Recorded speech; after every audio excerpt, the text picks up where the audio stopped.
PUBG players and Tendy takers alike, this one is for you. So keep listening as Michael discusses what's to come in our short video covering SLGG. Thanks, Shane.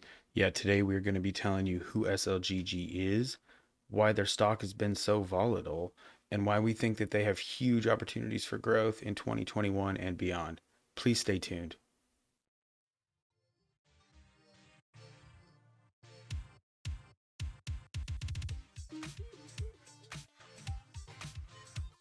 Hi, and welcome to the channel. My name's Michael, And my name is Shane. and we are the Trending Traders. If you enjoy our content, please consider giving this video a like and hit that subscribe button. Esports competitions are quickly becoming one of the most popular events amongst gamers. Apex, Minecraft, Fortnite, and PUBG, Chicken Dinner, are just a few games SLGG is involved with. If none of those names sound familiar because you aren't a gamer, then you will likely be more familiar with some of their partners: USA Today, Samsung, Netflix, and Topgolf. Super League Gaming is a standout company with their capabilities focused on content creation, remote video production, along with hosting esport tournaments. This may seem like a highly speculative play if you do not know much about video games, but let me tell you, this business is booming. With 2024 projected market revenue reaching over $1 billion, it would seem the time to buy is now. SLGG is making moves to acquire their piece of that billion-dollar pie. Most recently, penning a deal with Topgolf to further extend the successful partnership they have established promoting and broadcasting the live World Golf Tour streams and events. This recent hype caught some social media sentiment and created a week-long uptrend that saw SLGG reach its 52-week high of $11.20. Unfortunately, this increase in value was short-lived because the CEO announced on March 22nd that SLGG would be offering shares at $9 to accumulate a total of $13.6 million that will strengthen their balance sheet. This is not the first time that SLGG has utilized this method to gain capital. In fact, the company just did this early February. If you're making this play and holding long term, I believe SLGG makes a great addition to the portfolio. If you choose to swing this play, beware of the company's history of reaching new highs and then diluting their stock. Overall, I do believe Super League Gaming has committed themselves to becoming the #1 esports platform on a global scale, and it would seem they are well on their way. As Shane mentioned, esports is a rapidly growing market with clear ties to the Gen Z and millennial age groups.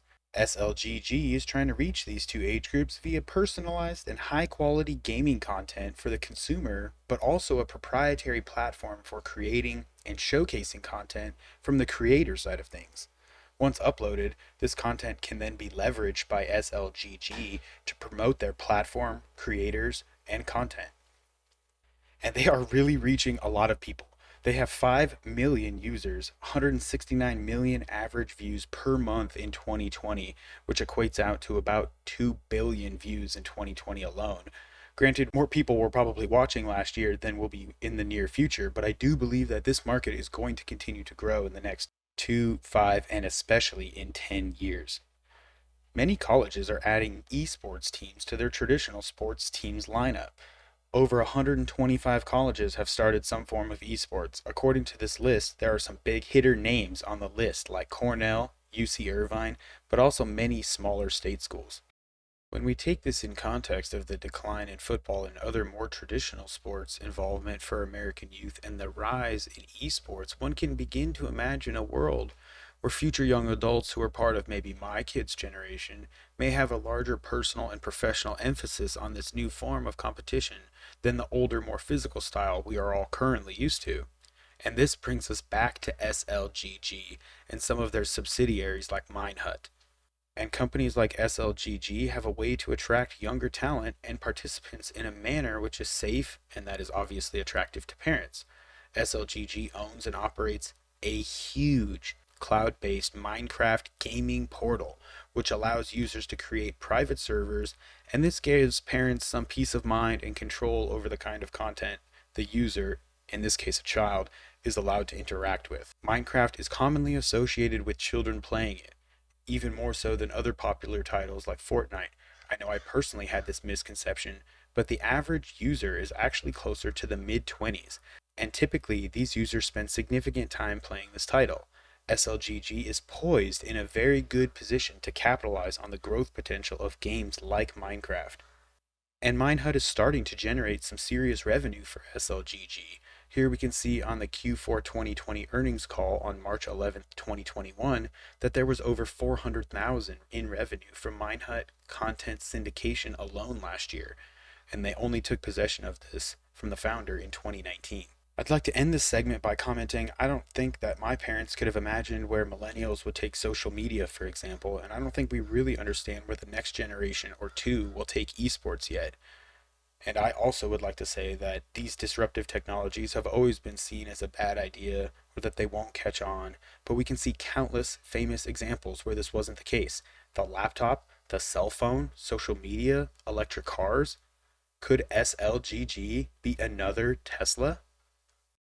Thanks for stopping by our channel today. We really appreciate you watching our video.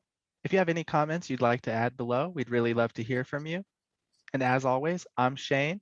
And I'm Michael. We are the Trending Traders, here for you and here for growth.